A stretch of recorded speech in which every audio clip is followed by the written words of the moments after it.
estructuras muy específicas, ¿cierto? Con características particulares de nuestro protocolo en cada una. Vamos a partir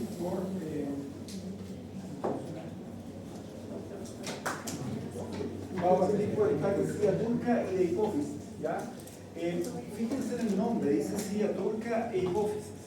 Y eso es importante porque la mayoría de las veces cuando ustedes piden tomografía de esta región, lo piden generalmente como tag de silla turca. Si ustedes le piden un tag de silla turca o al revés, lo pueden ver como un tag de hipófisis. La mayoría de las veces dice tag de silla turca. Y de hecho el código viene como tag de silla turca, el código que se cobra en la silla. Cuando a ustedes les piden un tag de silla turca, ustedes saben que anatómicamente la silla turca es este componente óseo donde está contenida la hipófisis. Tienen que hacer una valoración igual de la hipófisis, por mucho que digan tag de silla turca. Siempre va a ser el complejo silla turca, hipófisis. Independiente de que la orden diga solo silla turca o diga solamente hipófisis. Siempre van a estudiar ambas. ¿Okay? Y por lo tanto, si una estructura es una estructura ósea, que es la silla turca, y la otra que es una estructura glandular, que es la hipófisis, ustedes siento tienen que generar una adquisición donde lo que quieran es evaluar el tejido blando, la glándula, o sea, resolución de contraste, y una segunda serie en la cual ustedes están evaluando el hueso, o sea, resolución espacial. Serie, no adquisición. Es distinto una adquisición a una serie, ¿cierto? Una adquisición es las veces que yo irradié al paciente. Irradié una vez para evaluar la glándula y irradié otra vez para ver la silla turca. Eso no existe, ¿ya? Eso no deberíamos hacerlo. Lo que se hace es una única adquisición, ¿okay? Donde en una serie evalúo la glándula, es decir, resolución de contraste, en otra evalúo el hueso, resolución espacial. ¿Okay? Como ustedes ven aquí en las imágenes, las reconstrucciones que nosotros vamos a hacer de la silla turca siempre son en los tres planos. Lo mismo que veíamos en el tag de cerebro, ¿cierto? Vamos a hacer una reconstrucción parcial, una coronal y una sagital. En la imagen final, ¿cierto? Hay una sagital que está tanto en ventana de tejido blando como en ventana de hueso. Recuerden que la ventana por sí sola no es suficiente para ver el hueso. Hay que cambiar parámetros de la raudal. ¿Se acuerdan? El filtro, el default, el corte, etc. No solamente el cambio de ventana. Y si ustedes se fijan también en la imagen, el tag de hipófisis para poder ver la glándula, ¿okay? Para poder ver la glándula, siempre va a ser con contraste. Un tag de silla turca sin contraste no sirve. Tiene que ser siempre con contraste. ¿Okay? Y el contraste tiene que ser, si ustedes se fijan acá en la imagen y ustedes me pueden ayudar porque se me olvidó la anatomía, me podrían decir, ¿cierto? ¿Qué es esto que está acá al lado? ¿Está con contraste? ¿Lo que es eso?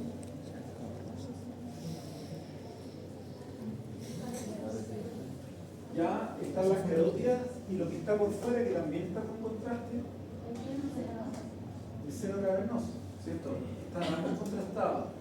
Quiere decir que el tiempo que nosotros le damos a un tag de silla turca, de que le damos contraste, es más bien parenquimatoso. Pero a diferencia del tag de cerebro, que está también por acá, si está más arriba, está en la misma zona, pero aquí el foco no es el cerebro, solamente esta parte, ¿ya? Lo que nosotros estamos viendo o queremos ver en contraste es una glándula, no el parénquima cerebral. ¿Y cuál de ambos tejidos, el parénquima cerebral o la glándula en este caso, tiene mayor perfusión? ¿El cerebro o la glándula o la hipófisis? El cerebro, ¿cierto? Acuérdense la actividad cerebral, ¿cierto? Y por eso tenemos una perfusión súper alta, esto lo vimos anteriormente.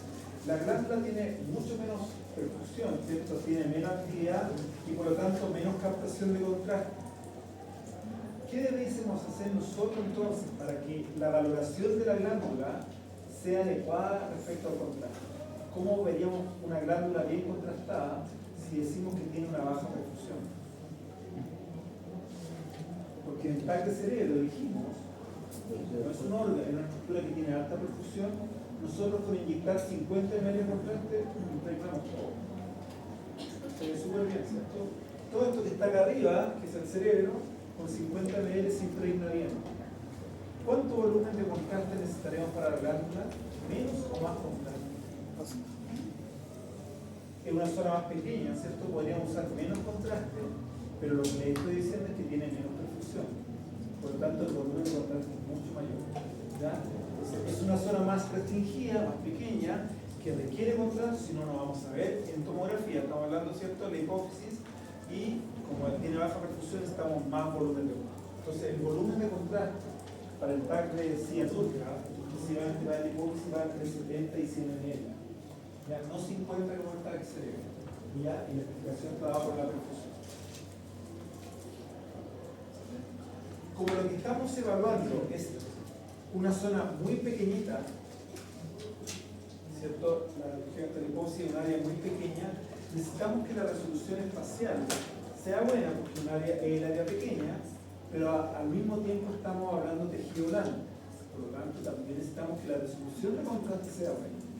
Entonces, en la valoración de la glándula propiamente tal, vamos a tener ese problema en tomografía. ¿Cómo logramos una buena resolución espacial y al mismo tiempo una buena resolución de contraste? ¿Okay? Distinto para el hueso, para la silla turca. Hay solamente resolución espacial. ¿Sí? Por lo tanto, es más fácil.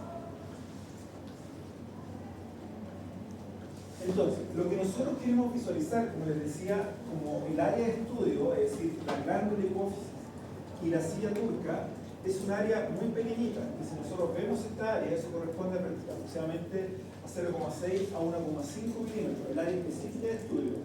El área total de estudio puede ser 3 a 4 centímetros. O sea, es un área chiquitita, y para verla bien necesitamos entonces cortes muy finos. Pero eso no nos ayuda mucho en la resolución de contraste. Entonces, ¿de qué otra forma nosotros podríamos evaluar esta glándula de buena forma? Si ya estamos usando corte fino, que no nos ayude en la resolución de contraste, porque nos genera más ruido. Por lo tanto, ¿qué podríamos hacer? ¿Qué podríamos hacer?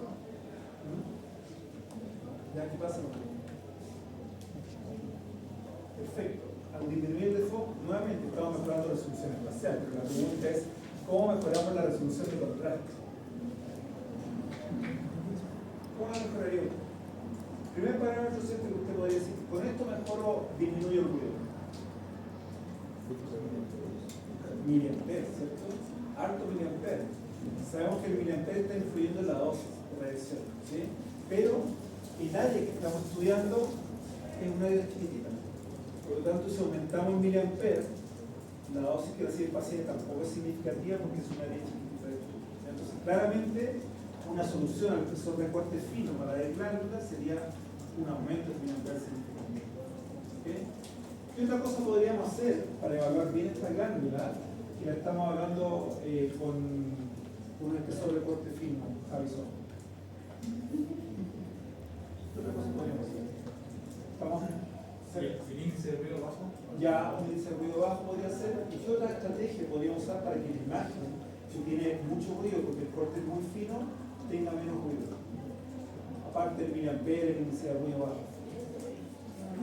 En la reconstrucción, ¿cierto? Pero en la adquisición, ¿qué otra cosa podríamos hacer? O en la reconstrucción también. En la adquisición y la reconstrucción.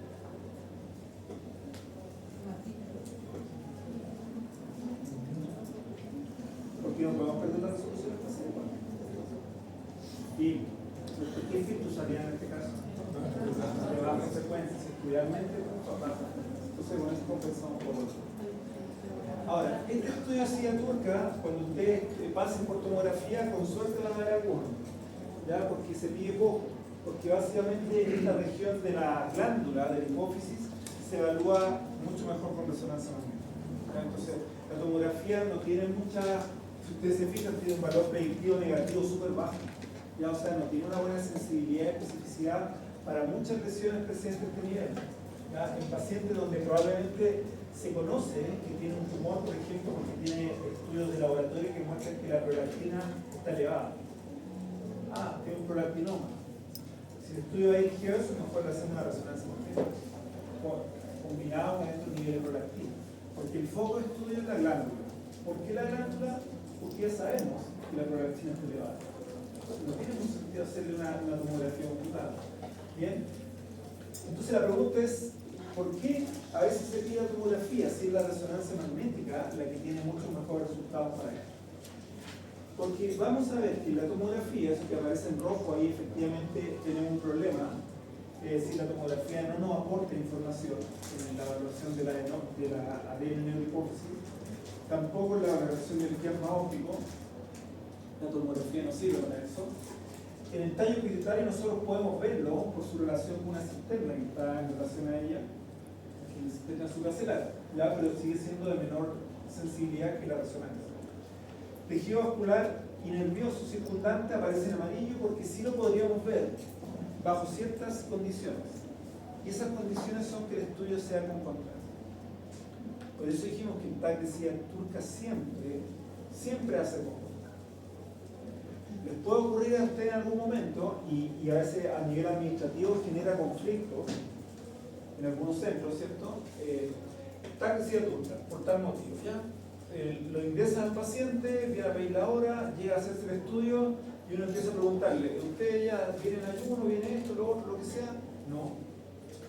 ¿El valor aquí en la boleta donde le cobraron el contraste? No, no me cobraron contraste. ¿Por qué? Entonces uno va más atrás, va donde recibe al paciente, donde van, ¿cierto? Ingresan los datos. ¿Por qué no le cobraron contraste? Porque la orden decía tal, decía tú. No decía que era un contraste. ¿Ya? Si la orden no dice, ¿cierto? Uno asume que el estudio sería sin contraste, pero el tal decía turca siempre es con contraste, o sea, mejor no lo hacemos estudio. ¿Ya? Entonces, los protocolos, ¿cierto?, tienen que estar muy bien establecidos, no solamente para nosotros que vamos a hacer el estudio, sino que también a nivel administrativo, etc. Este estudio requiere contraste, aunque la orden no lo diga. Si no, no sirve. ¿Ya? Así como otros estudios también siempre van a requerir contraste, la silla turca siempre. Y con eso nosotros vamos a poder ver el tejido nervioso y vascular. ¿No? En la diferenciación de la región hipotálamo hipoficiaria, también podemos evaluarla si usamos contraste. Si no, vemos todo muy bien. En la silla turca, en la valoración de la silla turca, que es hueso, silla turca es hueso, ¿cierto? La estructura ósea, claramente la tomografía tiene ventaja. ¿Sí? Porque ahí ya no me interesa la resolución de contraste, me interesa la resolución del paciente. Y sabemos que la tomografía es su gran ventaja. Y para ver la cisterna supracelular también, ¿cierto? Esas dos estructuras con tomografía hay un aporte real. Entonces, si tanto problema nos genera la tomografía para esta región, ¿por qué a veces nos piden estudios científicos con tomografía? ¿Por qué lo queremos visualizar? Porque la tomografía nos sirve igual para evaluar el tamaño de la glándula. Es decir, si la glándula tiene un tamaño mayor, una lesión mayor o menor a 10 milímetros, nosotros podemos hablar de un micro o un macro. Y con esa sola valoración de tamaño, que lo podemos hacer con la tomografía, que es suficiente para el diagnóstico. ¿Okay? Para ver el compromiso óseo-celular, es decir, si tenemos un tumor en la hipófisis, este tumor va a crecer, va a ir creciendo y va a ir generando en el piso de la silla turca, la va a ir erosionando. Entonces, esa erosión, desde etapas muy precoces, nosotros la vemos con la tomografía. Entonces, para eso también nos sirve, por lo tanto, eso nos identifica el tipo de tumor, en qué grado está, según si hay compromiso o no del piso de la silla turca. También nos puede servir para ver si hay o no hay glándula. ¿Sí? Y hay patologías, ¿cierto? Como la silla turca vacía, que nos permite evaluar si que hay o no hay glándula. ¿Ya? Eso requiere, insisto, siempre contraste, si no. Y la presencia de calcificación. La calcificación nosotros la vemos súper bien en tomografía, por lo tanto también podría ser de utilidad en esos casos. Y hay algunos tumores que están en esta región hipotálamo hipoficiaria que sabemos que se caracterizan por tener altas calcificaciones. ¿Se acuerdan algunos de esos tumores? ¿Qué tumor está a este nivel, cierto? Que tiende a tener un 90% se calcifica y subir a esta región hipotálamo hipoficiaria. ¿No? Cráneo faringeo. ¿Se acuerdan de este tumor de cráneo faringeo? Entonces eso lo podemos hablar también. Cráneo faringeo. Entonces, ¿cuáles son las indicaciones del TAC de silla turca? Microadenoma, macroadenoma. ¿Se acuerdan a qué se refiere cuando hablamos de un adenoma en general? ¿Qué tipo de características tiene esa lesión? Que tiene grasa, ¿cierto? Tiene un porcentaje de grasa. Por lo tanto, nosotros sabemos que la grasa en tomografía la vemos adecuadamente, ¿ya? Y la podemos distinguir de una glándula que está con contraste. La grasa no va a captar contraste, la glándula sí va a captar contraste. Si esa lesión grasa, ¿cierto? Esa lesión en la glándula tiene menos de 10 milímetros, microdermo. Si es mayor de 10 milímetros, macrodermo. Eso lo podemos ver, ¿ya? No podemos decir con la tomografía si esta lesión está en la adeno o en el hipófisis. No, la tomografía no da para eso. La resonancia sí, la tomografía no, ¿ya? Pero sí para decir es más chico, más grande esta lesión que tiene acá. Para evaluar pubertad precoz, ¿sí? Pacientes que tienen pubertad precoz se les puede hacer estudio para ver si hay una lesión no solamente a nivel hipoficial, sino que también a nivel hipotalámico. Y por lo tanto, en ese caso, el estudio se extiende más allá de la hipófisis, se extiende hacia superior, hacia el hipotálamo. Entonces vamos a ver un poco cómo planificar el estudio en caso de pubertad precoz. En el caso de una hiperprolactinemia, es decir, un paciente que está diagnosticado con que tiene unos niveles séricos de prolactina elevados. O sea, ya se sabe que tiene una lesión del paciente. ¿Para qué le podría pedir entonces una tomografía en ese caso?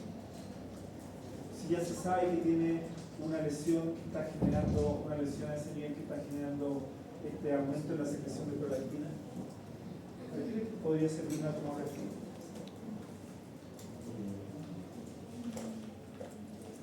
Y lo mismo, ¿cierto?, el concepto para el tumor hipoficial, porque el hiperprolactinoma está asociado a una lesión a ese nivel, ¿cierto?, una lesión tumoral. ¿Qué pasa si esta lesión tumoral crece? Hacia arriba y hacia dónde más? Hacia abajo. ¿Sí? ¿Dónde está la hipófisis? En la silla turca. Y por lo tanto, si comprime, ¿cierto?, la silla turca, ¿qué va a pasar con el hueso en la silla turca? Se va a ir erosionando. Y esa erosión no solo la vemos claramente con la tomografía, el componente óseo. Entonces siempre es visión de glándula y de hueso. Hipófisis, silla turca. ¿Ya? Entonces esas son un poco las indicaciones del TAC de silla turca. Entonces, lesión, aquí puse algún ejemplo solamente un macroadenoma. ¿Por qué se tiene un macroadenoma? Porque nosotros en tomografía podemos medir la distancia, tiene más de 10 milímetros. ¿Por qué se es un adenoma? Porque vemos que dentro de la glándula tiene esa zona hipodensa. Sabemos que esa hipodensidad en tomografía son grandes. Gracias. ¿Sí? Un macroadenoma. Pero para eso el estudio tiene que estar completo. Si no, no va a poder ser capaz de distinguir eso. ¿Qué problema técnico, como estudio de TAC de silla turca o hipófisis, tiene esta imagen que está acá?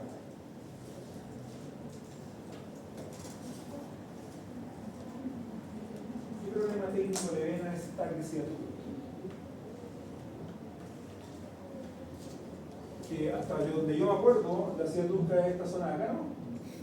Y ahí está la hipófisis que está aumentando más. Aquí está todo el cerebro, este es un TAC de cerebro. La dirigió a la silla turca. Este es un TAC de cerebro. Este es un TAC de silla turca. Una zona más restringida a la región ósea, la silla turca, y a la región glandular del hipófisis. O sea, solamente esta zona. ¿Ya? No es un estudio de todo el cerebro. ¿Ya? Una por el largo del estudio, que mandó cierta lesión, y otra porque tenemos no solamente el largo, sino que tenemos un FOV que es acotado. ¿Sí? Acuérdense, por aquí dijeron recién el FOV, lo que nos está ayudando a ser más acotado, que mejora la resolución espacial. ¿Para qué? Para ver el hueso. Para ver la glándula, ¿cierto? Eso no es tan importante, pero ¿cierto? El estudio va enfocado. Entonces, si a ustedes les piden un TAC de silla turca, que sabemos que encontrar, ¿cuántas series reconstruidas ustedes tienen que mandar en informe? Siempre, protocolo de TAC de silla turca. ¿Cuántas series reconstruidas se mandan al informe? 6, ¿cierto? Axial coronario sagital para ver la hipófisis, axial coronario sagital para ver la silla turca. ¿Ya? Entonces mandan 6 series de reconstrucción, ¿cierto? Siempre para contar que sea. Recuerden, siempre en la visión de ambas estructuras, glándula y hueso.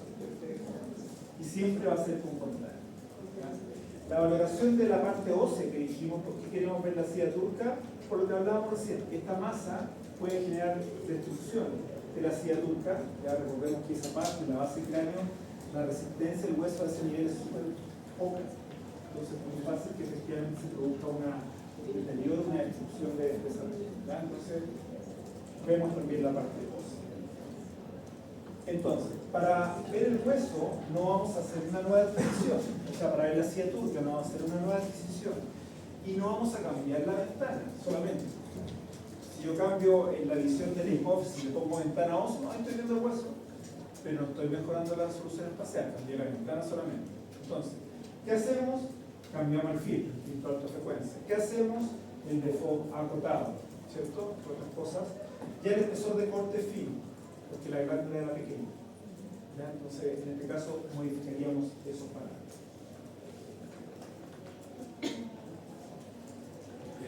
Bien, ¿cómo mejoramos? Y en realidad, ¿cómo mejoramos? Y es la fase de estudio. En el estudio de silla turca es solamente una adquisición. Es una adquisición, no necesitamos una fase sin contraste. ¿Ya? Es directamente un estudio con contraste. ¿En qué fase? Parenquimatosa, ¿cierto? Parenquimatosa queremos ver la glándula contrastada, no nos interesa ver solamente los vasos. Entonces, fíjense ahí el volumen de contraste, yo les dije que era de 70 ml o más, versus 50 ml del TAC del cerebro, con la perfusión de la glándula, ¿cierto? El volumen de inyectar entonces 80 ml o más de contraste, el delay cercano al delay del parénquima cerebral, ya, pero el volumen tiene que ser mayor.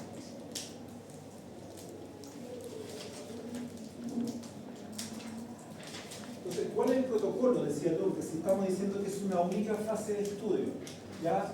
Esto aquí está dividido en estas columnas, si el equipo es un equipo en monocorte, ¿ya? Hecho secuencial, o un equipo multicorte hecho volumétrico, ¿ya?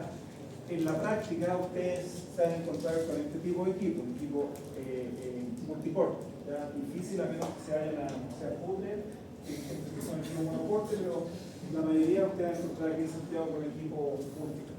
¿Ya? Entonces, si es equipo multicorte, nosotros hacemos una única adquisición, como les decía, con contraste. Si el equipo es monocorte, tenemos que hacer por lo menos dos adquisiciones. Una con el paciente de decúbito supino, ¿bien?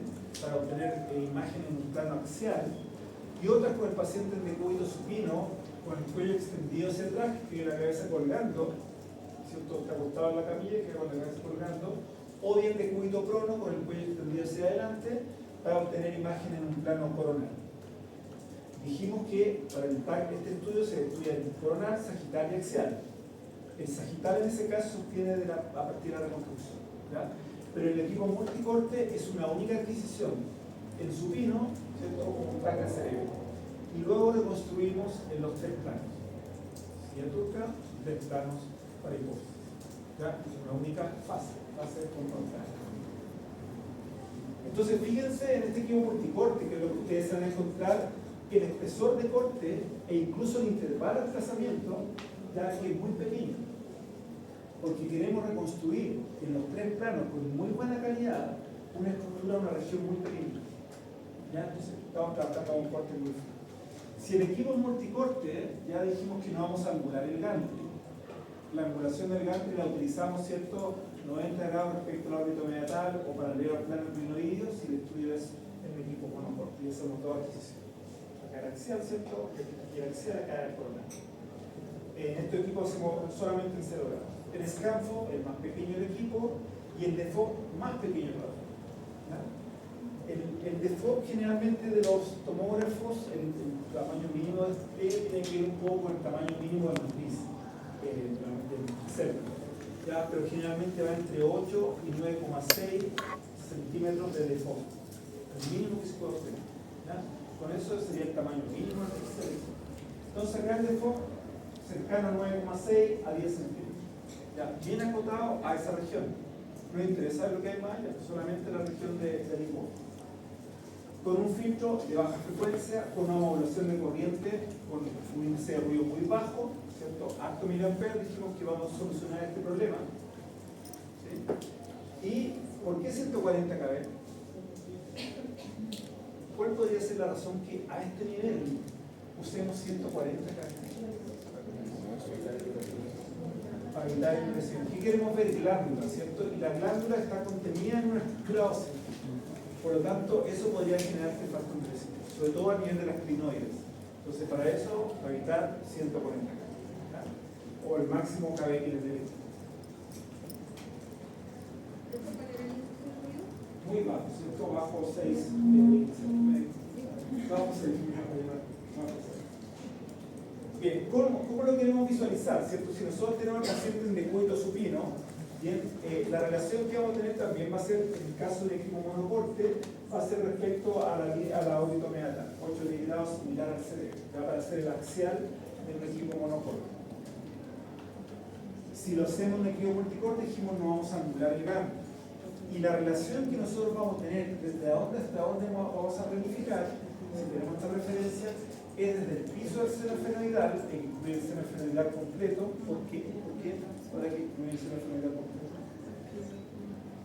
Tienen ustedes estudios de silla turca, ¿por qué quiero el seno esfenoidal?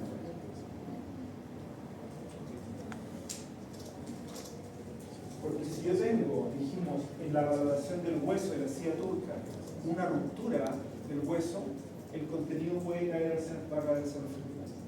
¿Sabes? Completo del seno esfenoidal. Entonces, desde el piso del seno esfenoidal vamos a hacer el estudio hasta 1 a 2 centímetros sobre las clitórides. Ese es el rango de estudio. Eso vamos a planificar en nuestro programa. ¿Okay? Si el estudio es por pubertad precoz, donde no solamente queremos ver la región hipoficiaria del glándula, sino que también la región hipotalámica, el estudio se extiende 4 o 5 centímetros sobre las clinoides. En vez de 1 o 2 centímetros, 4 o 5 centímetros. Entonces es un estudio un poco más largo.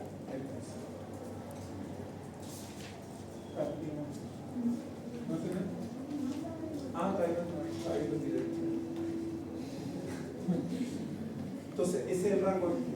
Y cuando ustedes reconstruyen, ya si van a reconstruir en coronal, aparece que en coronal tenemos que reconstruir también, el rango de reconstrucción va a ser desde clinoides anteriores hasta la región del clínico. ¿Ya? Ese es el rango de estudio para la reconstrucción coronal o la adquisición coronal cuando la hacen directa. Igual que el monocorte tiene que ser un coronal directo. ¿No me podría repetir eso? Para el coronal, ¿sí? El rango de estudio, ¿cierto? Ya sea en la adquisición, porque en algunos casos hacen un coronal directo, ¿cierto? En otros el coronal es a partir de una reconstrucción. El rango va por delante de las clinoides anteriores, o sea, por acá, hasta el clivus, que es el dorso celular, ¿sí? Entonces, en el equipo multicorte, que es la realidad que tenemos actualmente, ¿sí? ¿Qué idea vamos a tener entonces en este estudio?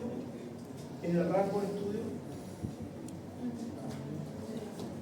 Y que lo vamos a hacer cada vez que hagamos un equipo en un equipo multicorte donde no angulemos el gangli y luego tengamos que hacer reconstrucciones en base a líneas de referencia. Dijimos que el rango de estudio iba del piso del seno esfenoidal hasta 1 o 2 centímetros sobre la clinoide. Si el equipo es un equipo multicorte donde la adquisición la vamos a hacer en 0 grados y no vamos a hacer ninguna línea de referencia, tenemos que partir un par de centímetros más abajo y terminar un par de centímetros más arriba de esa planificación que íbamos a hacer, ¿sí? Porque después tenemos que reconstruir dando el ángulo. Entonces, en vez de partir del seno esfenoidal, del piso del seno esfenoidal, 1 o 2 centímetros más abajo, y si terminábamos 1 o 2 centímetros sobre la clinoide, o terminamos un par de centímetros más abajo. ¿Ya? Esa es la referencia, el largo de estudio.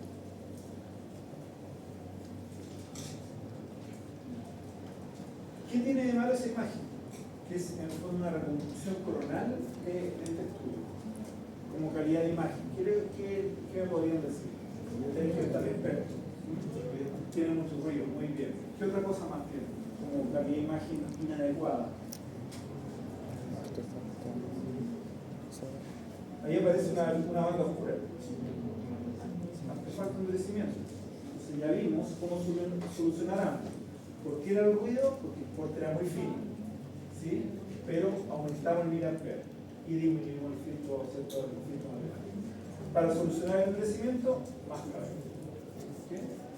Y si el estudio lo hacemos en liquididad, entonces, ¿qué ocurre con el pitch que deberíamos utilizar para esta estructura que no lo elegimos? Debería ser bajo, ¿cierto? ¿Y eso qué pasa? ¿Y eso cómo influye en la dosis? Estamos usando bajo pitch. Estamos usando alto miliampere, ¿cierto? Un índice de ruido bajo. Estamos aumentando la dosis que recibe el paciente, pero el rango de estudio en el Z es acotado. Por lo tanto, ¿cierto? no es tanta la dosis que recibe en el total del estudio del paciente, porque es un rango más acotado. Fíjense, por debajo del T isoscenetal, un par de centímetros por encima de las clínicas. Ese es solamente el rango. Bien, entonces en la segunda imagen vemos que efectivamente estos artefactos y este ruido ya no aparecen porque los parámetros técnicos que utilizamos son los adecuados. Lo que no es adecuado en esta imagen es el largo. Vean que se extendió muy alto. ¿Y eso está influyendo negativamente en qué en esta imagen?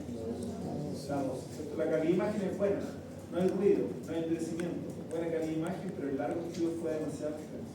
Y eso sí puede influir negativamente en la dosis. Entonces, el tipo de exploración, aquí si el estudio es multicorte, claramente lo vamos a hacer helicoidal, ya no lo vamos a hacer secuencial. Si el estudio es multicorte, ¿sí? Y el pitch que ustedes dijeron va a ser un pitch bajo. Aumenta la dosis, mejora la calidad de imagen, pero vamos a compensar con el parámetro de riesgo. El tamaño del campo, dijimos que el scaffold tiene que ser el más pequeño del equipo, 25 centímetros, que aún es muy grande para la región de la silla turca. Vamos a disminuir por lo tanto el default, lo más que se pueda, 10 centímetros aproximadamente para el equipo.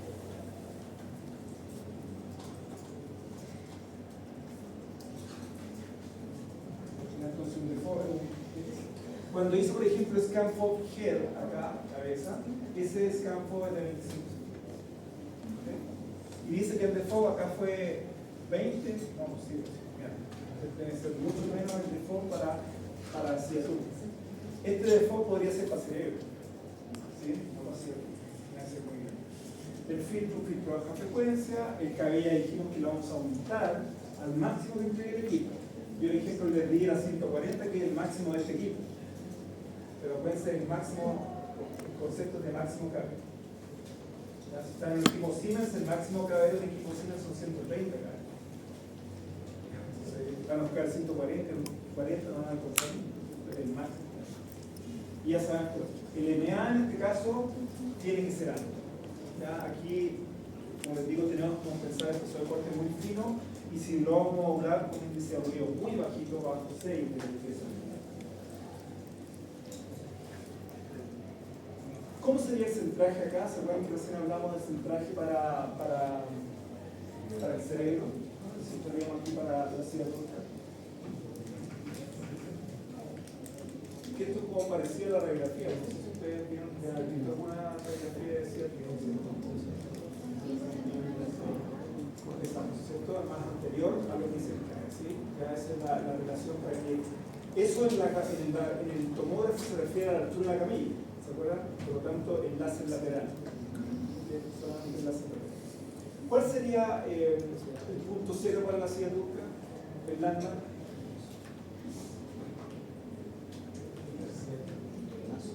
Por acá, ¿sí? ¿Y si yo lo pongo acá?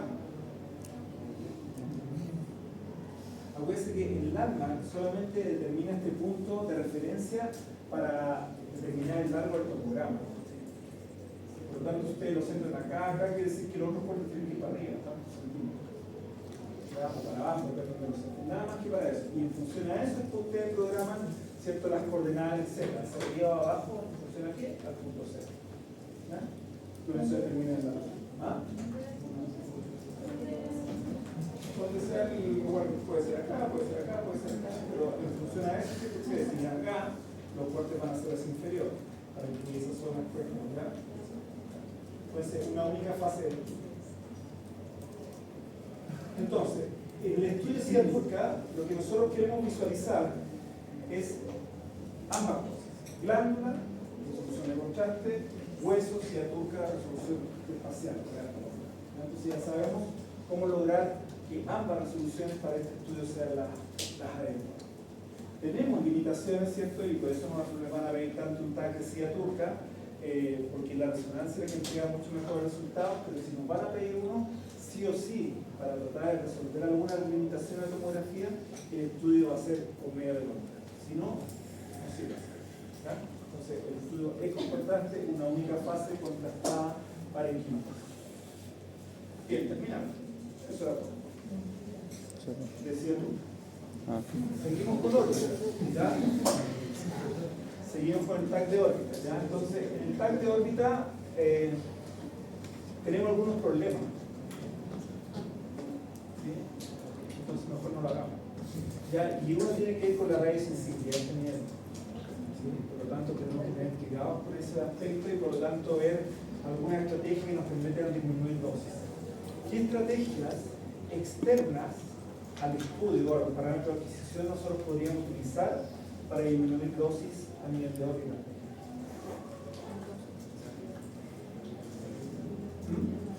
Dile, nomás, usted sabe. Perfecto, usar lámina Bismuth, ¿se acuerdan? ¿Qué características tienen que tener esa lámina Bismuth en relación a cómo las ubicamos a nivel de las órbitas? ¿Cierto? No están en contacto directo con la piel, sino que tiene que estar a una distancia para que la radiación sea absorbida en esa distancia. ¿Sí? Entonces tiene que ser una cóncava. Entonces ese es el primer problema que tenemos.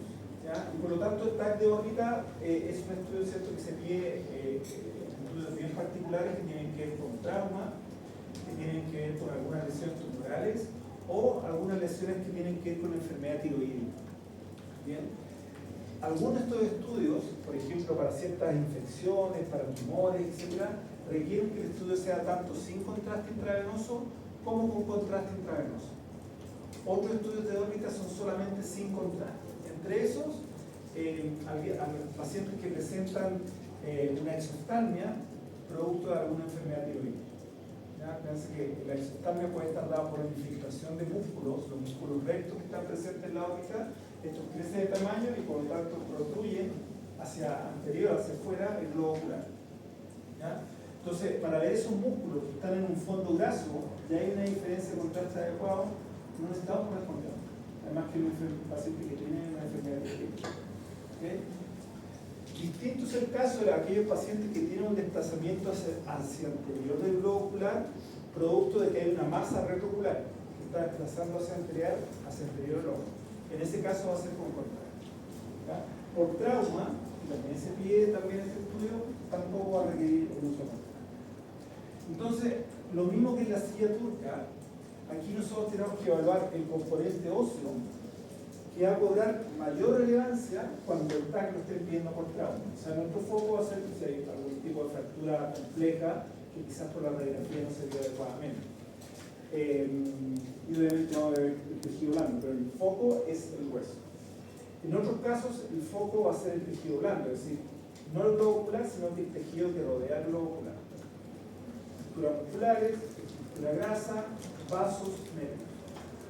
No el globo ocular en sí. Entonces, el estudio, lo mismo que hacía Duque, requiere tanto evaluar tejido blando como tejido óseo. Entonces, si queremos evaluar tejido blando y tejido óseo, ¿qué reconstrucciones o cuántas series de reconstrucción ustedes van a entregar? 6. ¿Cómo serían esas reconstrucciones? ¿En qué plano? ¿Qué plano serían esas reconstrucciones? Ya, cuando hablamos de la reconstrucción axial, ese axial debería ser respecto a qué estructura referencial dentro de la órbita. ¿Se acuerdan que si nosotros vemos, por ejemplo, la órbita de lado, se ve como un cono, ¿cierto? Y en el medio del cono, por la parte posterior del globo ocular, está el nervio óptico. Por lo tanto, el plano axial anatómico de la órbita tiene que pasar una línea paralela a ese vértice que se forma, o sea, paralela a ese vértice que se forma de este cono. ¿Ya? Ese es el axial anatómico para abajo. ¿Okay? El coronal anatómico es una línea perpendicular que va a pasar a este cono. ¿Ya? Y el sagital, que es distinto a los otros sagitales, es una línea que va a pasar paralela al nervio óptico. Pero acuérdense que la órbita una es así y la otra así. El nervio óptico aquí viene así, aquí viene así. No tiene el mismo grado de paralelismo, por lo tanto uno tiene que reconstruir sagital por nervio óptico. ¿Ya? Dando la oblicuidad, la línea que se paralela al nervio óptico. ¿Ya? Esos son los 3 grados de reconstrucción, pero siempre en función a esta estructura que estamos viendo. Por eso acá dice paralelo al nervio óptico, perpendicular a la línea horizontal alemana, etc. Para equipos monocorte. En equipos multicorte ya sabemos una única adquisición, el cúbito supino, y luego reconstruimos los 3 planos en función a la órbita. Como la zona que estamos estudiando acá es una zona que es más radiosensible, dijimos que tenemos que protegerla, ¿ya? Y por lo tanto, si nosotros vamos a hacer el estudio helicoidal, ¿cómo debería ser el pitch que vamos a utilizar acá? ¿Bajo o alto? Intermedio. Aquí nosotros podemos usar un pitch alto, ya por un tema de radiosensibilidad. Las estructuras que estamos viendo en la órbita son estructuras de mayor tamaño, ¿ya? Por lo tanto no se nada de estar comprometidas en la imagen si usamos un pitch mayor, pero estamos disminuyendo dos. Aquí hay un leve error, ya por esto que está acá. El miliampere que está ahí presente quizás muy alto, ya hay que usar un miliampere mucho menor, o si van a usar modulación de corriente, ¿qué índice de ruido usaríamos?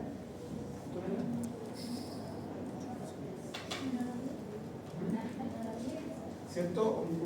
Estamos hablando de tejido blando, resolución de contraste. Por lo tanto, no podría ser una modulación de corriente con un índice de ruido muy alto. ¿Sí? Tiene que ser más bien intermedio, sobre 10, ¿cierto? Debería 16 como índice de ruido, ¿ya? Si es mayor a eso, es mucho ruido, y claro, puedo mejorar la resolución espacial, pero no la de contraste, ¿ya? Entonces, un índice de ruido intermedio más cercano a entre 16 más cercano a 16. El default tiene que siempre vamos a ver, aunque se cría una lesión en una órbita, una fractura en una órbita, una lesión en una zona, siempre estudios comparativos, se hacen ambas, ¿ya? Ambas son. Entonces, es un default que aparecen ambas. Después reconstruimos por órbita, pero el estudio como adquisición se hace de ambas. El algoritmo va a ser un algoritmo de baja frecuencia porque queremos ver resolución de contraste, pero con baja dosis. ¿Por qué se pide el pack de órbita? Por todo esto que está acá, ¿ya? De esto que está acá, la mayoría son con contraste, a excepción de la enfermedad tiroidea, y que esté asociado a una exoftalmia y las fracturas, ¿ya? El resto requiere el uso de contraste. Cuando requiere contraste, vamos a hacer dos fases, en una región que es compleja por su radiosensibilidad. Una fase sin contraste y una fase para inquietud. Por los mismos tiempos que vimos para cerebro, para silla tuya. Por fractura, por exoftalmia y por enfermedad tiroidea, sí dijimos que el estudio es sin contraste. Ya no necesitamos una única fase. Entonces, el tag de órbita, ustedes me dijeron 6 reconstrucciones, se entregan 6 series de reconstrucciones, efectivamente en coronal, comparativo, ya siguiendo esta línea que pasa en relación al vértice de este cono orbitario. Una sagital, que fíjense cómo se ve el nervio óptico. ¿Por qué veo el nervio óptico completo? Porque tiré una línea en la reconstrucción que pasa paralela al nervio óptico. Por lo tanto, son oblicuas, ¿cierto? Una para cada óptico. La única excepción de hacer un sagital usando como referencia un sagital de órbita, usando la línea medio sagital, es cuando viene por trauma. Porque en ese caso, nuestro foco de estudio no es el nervio óptico, es el hueso. Todo la arquitectura ósea. ¿Bien? Y el otro sería entonces el axial, que también va a estar relacionado a que pase en relación a este cono orbital, tanto para tejido blando como para tejido óseo. Si nosotros hacemos una adquisición entonces en 0 grados en el río multicorte, luego vamos a reconstruir coronal en esta referencia. Tenemos nuestro cono, ¿cierto? En esta vista sagital, y la referencia va a ser entonces perpendicular a esta línea que se forma aquí, que pasa por el vértice del cono. Este es para el coronal.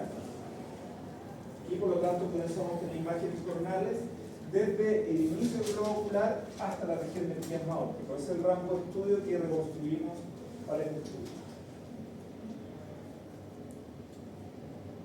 En el axial, en la reconstrucción axial, si se fijan ustedes en este cono, esta línea que pasa de referencia pasa por el vértice del cono, ya que coincide con el trayecto del nervio óptico. Por lo tanto, si nosotros hacemos cortes axiales, en algunos de esos cortes axiales vamos a ver completo el nervio óptico. Ocurren algunas situaciones que, sobre todo por la edad del paciente, que este nervio óptico es algo tortuoso, es curvo. Entonces va a ser difícil quizás verlo como vemos acá, que está como estirado. Para estirar el nervio óptico, ustedes tienen que sacarle el ojo al paciente para que el nervio le quede estirado. Es una opción, pero es más compleja, es más invasiva. La otra es que ustedes al paciente lo tengan mirando hacia arriba. Puede estar con los ojos abiertos cerrados, lo mismo, pero que esté forzando la vista hacia superior y y eso tensa el nervio, ¿ya? Lo pueden ver más. Y ahí tenemos entonces los raciales anatómicos donde podemos ver efectivamente el trayecto del nervio. Ahí se ve claramente el nervio óptico, ¿cierto? Porque lo hicimos paralelo al nervio. Y como les decía, el sagital es oblicuo para cada órbita, ¿cierto? Pasa paralelo al nervio. Bien, entonces el resultado de eso por cada órbita va a ser entonces una imagen donde el nervio óptico se ve claramente bien extendido. ¿Bien? Si ustedes se fijan, esta imagen está sin o con contraste.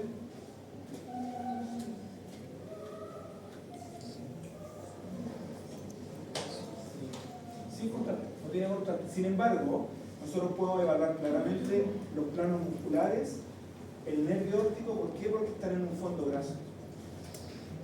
¿Ya? Entonces, muchos estudios de óptica no requieren el pasado, a menos que haya un tumor o una infección.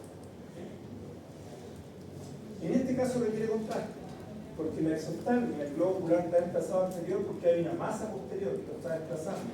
Entonces, queremos ver si esa masa capta o no capta contraste. O sea, ahí vamos a hacer una fase 2 contraste en fase parenquimatosa. Tag de cavidades perinasales, seguimos avanzando.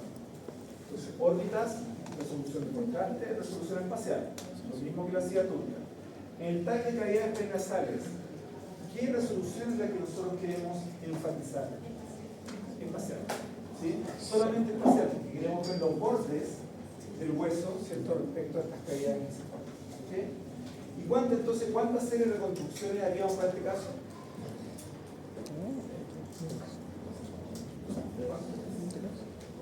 ¿6? No. ¿Cuántas serán? ¿3? Tampoco. Para las cavidades solamente se requieren 2, ¿ya? En coronal y en axial.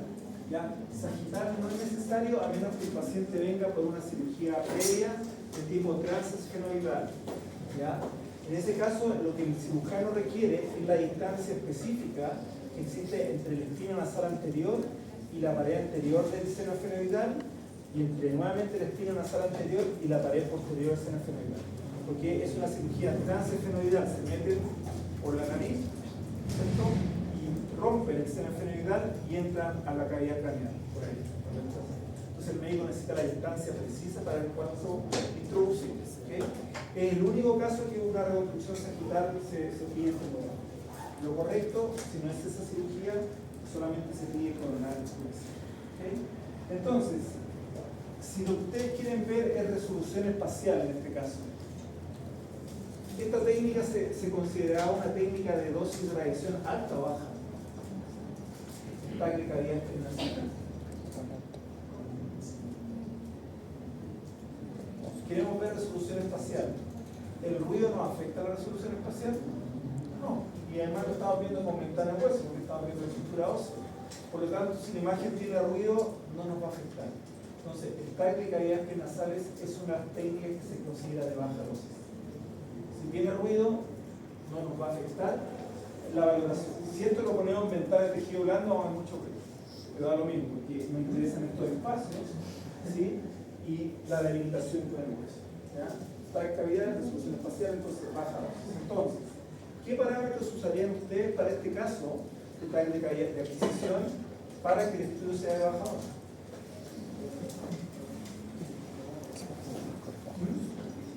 Ya podría ser un pitch elevado. Bien, ¿qué otra cosa más? Un pitch intermedio, entre medio elevado. ¿Qué otra cosa más podría llevarles? Podría ayudarles a uso de un KB bajo. No, porque hay mucha estructura ósea. Hay mucha estructura ósea, entonces va a tener artefactos de crecimiento. Entonces, el KB no es bajo. Bien, ¿cómo debería ser el miliamper? Parece súper bajo. Súper bajo. Y por lo tanto, si usa una modulación de corriente, no dice ruido mayor a 20. Da lo mismo si la imagen tiene ruido, no nos interesa la resolución de contraste, entonces, este estudio tiene esa característica, ¿sí? En coronal y axial, ¿cierto? Es finalmente la entrega de información y solamente una ventana ósea para mejorar la resolución espacial. Entonces, los parámetros de adquisición acá, ¿cierto?, tienen que ver con que el KB efectivamente, vamos a ir al tiro en multicorte, no van a disminuir, va a ser un KB estándar, ¿sí?, para evitar artefactos. El índice de ruido, perdón, en la corriente va a ser bajo, incluso más baja. En los equipos actuales esto llega cercano a 30, súper bajo, ¿ya? Y con el índice de ruido bajo. Vamos a hacer un filtro de alta frecuencia, porque solamente queremos mejorar, visualizar la resolución espacial. Y un default acotado a lo que es las cavidades penasales. El rango de estudio para el estudio de cavidades penasales, ¿cierto?, es por debajo de la arcada dentaria superior, por el inferior, ¿cierto?, y por encima un par de centímetros donde termina el seno frontal. Ese es el rango de estudio, ¿ya? El paciente idealmente para este estudio está en decúbito supino, con el cuello, con el mentón no flectado, con el traje cerebro, ¿se acuerdan? Tiene que ser con el cuello extendido. ¿Para qué? Para que la arcada dentaria quede paralela a la de radiación, que está en 0 grados. ¿Ya? ¿Se acuerdan que a veces en la arcada dentaria tenemos obturaciones? Y eso genera artefacto metálico. Mientras más paralelo sea el haz de radiación a esto, va a haber artefacto, pero va a ser menos marcado. ¿Ya? Entonces, desde la arcada dentaria superior hasta sobre el seno frontal, ese rango de estudio, con el paciente de decúbito supino, cuello extendido. ¿Ya? No en flexión como el cerebro. Bueno, el tiempo de rotación. Estamos en la hora. Para terminar las cavidades solamente. Entonces, por haber terminado las cavidades. Entonces, coronal, ¿cierto?, puede ser adquirido en coronal. Cuando adquirimos en coronal, lo ideal, o sea, hacemos adquisición coronal directo que se llama, lo ideal es que el paciente esté en decúbito prono, boca abajo, con el cuello extendido, apoyando el mentón, ¿cierto?, en el cabezal, ¿ya? Y angulamos el gantry para que quede perpendicular a la órbita media. El rango de estudio por delante, si ustedes se fijan, ahí está el seno frontal, pero por adelante, ¿dónde deberíamos empezar? Que no lo vemos acá en este topograma. Desde la punta de la nariz, por los cartílagos nasales hacia atrás, por aquí no se ven, por la ventana que está, ¿cierto?, pero de ahí hay que partir hacia atrás. Y hacia atrás, ¿hasta dónde llegamos? Hasta donde termina el seno fenoidal, ¿cierto? Hasta donde termina el seno fenoidal.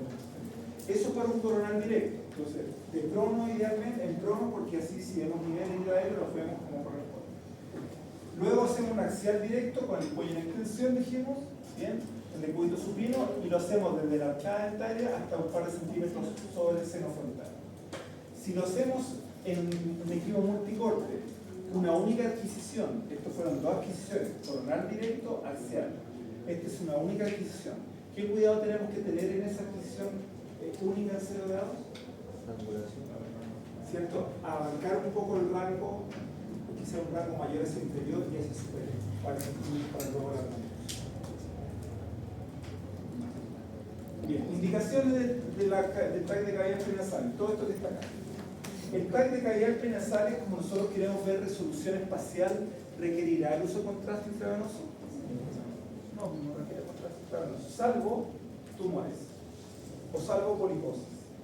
Distinguir muchos pólipos de un tumor, ¿cierto? El pólipo no capta casi contraste, muy poco, el tumor capta tanto, para eso usar contraste privado. Todo el resto no requiere la utilización. ¿Ya? Y como le decíamos, la reconstrucción no es desde el seno frontal, sino que desde el cartílago nasal, ¿cierto?, hasta posterior a la pared posterior del seno femoral. Recuerden que siempre tenemos que ver el complejo osteomeatal. Vamos a hablar de la anatomía del complejo osteomeatal porque ustedes lo conocen, si no, la verdad. Este complejo osteomeatal, entonces, para verlo bien, requiere una buena resolución espacial. Poder ver bien, ¿cierto?, el conducto, el infructíbulo, ¿cierto?, su apófisis, todo, etc. Entonces, buena resolución espacial. Bueno, ya está ahí llegamos por la hora. Entonces, la otra semana vamos a ver lo que nos queda, que nos quedan unas poquitas láminas, más la clase del cuello que sería también en la semana. ¿Ya? Y vamos a entonces evaluar la otra semana de entrada. Vamos a hacer dos controles, dijimos, uno de angio y el otro va a ser de lo que alcanzamos a ver hasta que haya penasal.